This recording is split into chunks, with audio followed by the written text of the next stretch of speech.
ఆరోగ్యం కావాలి అంటే ఎవరైనా ఎవరిని ఉపాసన చెయ్యమని చెప్తారు అంటే సూర్యనారాయణమూర్తిని ఉపాసన చెయ్యండి అంటారు. ఇప్పటికీ పిల్లల దగ్గర నుంచి పెద్దల వరకు సూర్య నమస్కారాలు చేస్తారు. ఆ సూర్య నమస్కారాల్లో కేవలం 10 విధములైనటువంటి భంగిమలతో చేసే నమస్కారాలు ఉన్నాయి. అవి తేలికగా చెయ్యడానికి వీలుగా ఉంటాయి.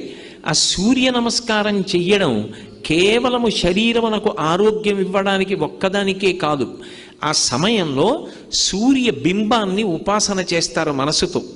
ఆ ఉపాసన చేసిన కారణం చేత దృష్టి నిలబెట్టడం కూడా అలవాటు అవుతుంది. దృష్టిని కేంద్రీకరించడం, ఒక విషయాన్ని పరిశీలిస్తున్నప్పుడు, ఒక విషయాన్ని చదువుతున్నప్పుడు, ఒక విషయాన్ని వ్రాస్తున్నప్పుడు దృష్టిని దాని మీదే కేంద్రీకరించగలిగినటువంటి శక్తి దేని వలన ఉత్పన్నమవుతుంది అంటే కేవలముగా ఆ సూర్య నమస్కారముల యందు